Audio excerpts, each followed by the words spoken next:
Hello learners. In this lecture, we'll be talking about the spiritual foundations of Gandhian development based upon unit number 9 of the course MGPE 14. I'm Dr. Shubhangi Vaidya from the School of Interdisciplinary and Transdisciplinary Studies, IGNOU. What are the aims and objectives of this lecture? We will begin by attempting to understand the socio-political context within which Gandhian ideals on development emerged. We will also try and appreciate Gandhi's emphasis on the interconnections between ethics and economics. And we will also try and understand the holistic nature of human life, the material, the social, and the spiritual that Gandhi emphasized. Let's try and understand the socio-political context within which Gandhi formulated his ideas on development. Gandhian development was primarily a response to the challenge that poverty-ridden India flung at a particular phase in the process of the development of Indian history. Gandhi took up the most pressing economic problems and issues into account and offered his own solutions. Thus, there emerged a definite development theory based upon his ideas and experiences. Bear in mind, though, that Gandhi was not a professional economist or an academician. Gandhi was basically a practitioner. Gandhi was someone with a very, very deep connect with the most impoverished and marginalized Indian people. And therefore, his ideas on economics, his ideas on development emerged out of a deep praxis with the realities of everyday life in India, particularly in his engagement with the poor. The context of the colonial encounter and the exploitation of the resources of the colonized nation, that is India, resulted in immense poverty. And this was the key challenge. As you are very well aware, the colonial encounter was based upon exploitation of both natural as well as human resources by the powerful colonial power. And at the time of freedom, we find that the Indian nation was encountering huge issues of poverty, hunger, impoverishment, lack of employment, and so on and so forth. And throughout the freedom struggle, Gandhi's intimate involvement with the needs, with the genuine issues that were experienced by the masses was really the hallmark of his work and the hallmark of his understanding of development. So it's important to note that Gandhi's approach towards development had a very strong moral and spiritual component. He formulated his economic ideas and principles in the context of his design of an ideal social order, a non-violent, non-exploitative, humanistic, and egalitarian society. And all facets of the social order that Gandhi conceptualized were based upon the philosophical premises of truth and non-violence that governed his entire life. And therefore, quite naturally, it was impossible for him to produce an idea that would be ethically neutral. When we talk in social sciences, we refer to ethical neutrality, we talk about value-free social science. However, when we look at Gandhian ideals, Gandhian ideas, Gandhian theorizing, we find that it is impossible to have ethical neutrality simply because his entire notion of the social order, like I've mentioned, was based upon certain moral, certain ethical ideas. Gandhi believed that ethics and economics were not mutually exclusive. And economics, which inculcates what we call mammon worship or worshipping of wealth, worshipping of riches, and which enables the strong or the powerful sections of society to amass wealth at the expense of the weak, is a false and dismal science. True economics, on the other hand, as per Gandhian thinking, stands for social justice and promotes the good of all equally, including the weakest, and is indispensable for decent life. So see, straight away Gandhi debunks the Western capitalist notion of development, of growth, which is premised upon profit, which is premised upon individual success at the cost of the weak at the cost of people who cannot compete on equal terms. So to quote some very interesting statements by Gandhi, he says, "I must confess that I do not draw a sharp or any distinction between development and ethics. Economics that hurt the moral well-being of an individual or a nation are sinful. Thus, the economics that permit one country to prey upon another are immoral." See here how important the colonial context becomes in Gandhi's understanding. Another quote, that economics is untrue, which ignores or disregards moral value. The extension of the law of non-violence in economics means nothing less than the introduction of moral values as a factor to be considered in regulating international commerce. Once again, the emphasis on moral values in what is seen as commercial activity, which is seen as activity which really is devoid or beyond morals or really does not involve morals. But Gandhi insisted that good economics be imbued with ethical and moral values. Gandhi was very keenly aware, as I mentioned earlier, of the needs of the poverty-stricken masses for the basic necessities of life, and he kept them at the forefront of his vision and action. As he said, "It is good enough to talk of God while we are sitting here after a nice breakfast and looking forward to a nicer luncheon. But how am I to talk of God to the millions who have to go without 2 meals a day? To them, God can only appear as bread and butter." So even though he stressed a great deal upon spirituality and upon ethics, he was completely aware and conversant of the fact that on a hungry stomach, spirituality and ethics really mean nothing. He believed in the essential divinity of human beings.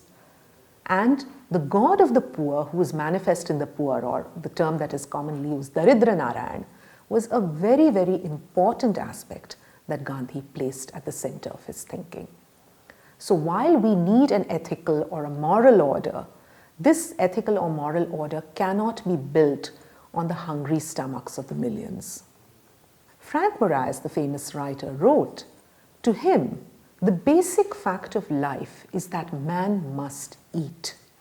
Freedom from want is the first article of his creed, and throughout his public life, he has worked passionately to free his countrymen from the degradation of this poverty." So, as we know, poverty can only lead to moral degradation. Every human being has the right to live and to fulfill their wants through a decent livelihood and through obtaining those necessities for living that will make their life livable and bearable. And the satisfaction of basic needs and the moral elevation of individuals are not antithetical or contradictory to Gandhi. And that is why he could adopt a spiritual as well as a moral approach to the problem of development. So ethics and development are not contradictory terms. They are complementary. Indeed, both are necessary for the development of each other. Let's talk a little bit now about the study of economics, how it focuses upon the material life of individuals and basically also is a way of understanding how human beings live in society as social beings. The father of modern economics, Adam Smith, defined economics as an inquiry into the nature and causes of the wealth of nations. In fact, his famous treatise had a similar title. Now, Smith, it may be recalled, did not really look too much at the human dimensions of economics. He focused more upon the wealth, the creation of wealth, the creation of value. Now, this was nuanced by the economist Alfred Marshall, who spoke of economics as a study of man's action in the ordinary business of life. It inquires how he gets his income and how he uses it. Thus, it is on the one hand a study of wealth and on the other and more important side, a part of the study of man, according to Marshall. According to Robbins, economics studies human behavior as a relationship between ends and scarce means which have alternative uses. So basically, economics is the science or the study of trying to understand how human beings fulfill infinite wants with finite resources. What is Gandhi's perception of economic life? The center of his thought is the human being and not material prosperity or scarcity. Gandhi, in fact, aimed at the development, upliftment, and enrichment of human life, rather than merely a higher standard of living which had scant respect for human and social values. Gandhi wanted to elevate his philosophy from a material base to a higher spiritual plane, where human actions were motivated by social objectives rather than strictly individualistic or selfish considerations. So the notion of the economic man, which is famous in the discipline of economics, in which human beings are doing their utmost to maximize profit or benefit for themselves, a very individualistic nature of human life. This was in fact not adopted, or this was repudiated by Gandhi, who in fact thought in terms of social and communitarian goals rather than strictly individualistic or selfish ones. At the same time, however, he acknowledged and fully understood the economic basis of human life. Let us share a quote by Gandhi. By economic progress, he says, we mean material advancement without limit, and by real progress, we mean moral progress, which is again the same thing as progress of the permanent element in us. The subject may therefore be stated thus: does not moral progress increase in the same proportion as material progress? I know that this is a wider proposition than the one before us, but I venture to think that we always mean the large one, even when we lay down the smaller." Unquote. The economic activity of human beings is concerned, as we know, with the production, exchange, distribution, and consumption of goods. And these activities, of course, are necessary not only for the existence or for human subsistence, but also for happiness and progress. Like we've said, human progress is not possible on an empty or a hungry stomach. And these economic activities concern not only the individual in isolation, but they also create social relations. In other words, all wealth, all economic goods are socially produced. We cannot in isolation have an economic system. It is always relational, it is always in connection with the community at large. And therefore Gandhi held that socially produced wealth must be equally divided among all those who play an important or an instrumental role in producing it. This is a very, very important thing to bear in mind. Since wealth is socially produced, it must therefore also be socially shared. He had a total, integrated, and evolving approach. And at the center of this approach was the human's entire being in search of knowledge and truth. And he rejected categories such as the pure economic man or the pure political man. Basically, to him, all facets of human life can be unified if one set of moral values is applied to all of them. And if the same moral values are not applied to all human activities, the result would be conflict within the individual and in the society. To exemplify this a little bit, we cannot have one set of values in our commercial and our economic activities and a different set of values in our social living, because this will then lead to a kind of a disjunct between two equally important facets of our lives and thereby create social conflict and social tensions. There is a famous saying that man does not live by bread alone. Human beings don't. It's just not the economic aspect of life that is all of life. Humans have many impulses and needs apart from the economic one. So not just do we need to fill our stomachs, but we also have so many other wants, so many other needs, so many other impulses that take into account different aspects of our natures. Economic activity therefore cannot dispense or cannot get rid of moral imperatives and values. And this fact was very clearly recognized by Gandhi. The main purpose of the development, therefore, should be the happiness of human beings. Material advancement is only one ingredient in this. And if we look at contemporary thinking, when we talk about human development as a holistic factor, not just economic development anymore. This is something that Gandhi actually preempted. He spoke about this a very long time ago. And along with it, other elements such as the moral, spiritual, psychological aspects, etc., also need to be taken into consideration. And it is only then, when all the aspects of human life are taken on board, that persons can be truly happy, people can be truly happy, and have the ability or have the scope to develop their personalities in the fullest way possible. A very important creed or a very important tenet that we find in the Gandhian approach or the Gandhian understanding of development and economic life is the emphasis on wantlessness.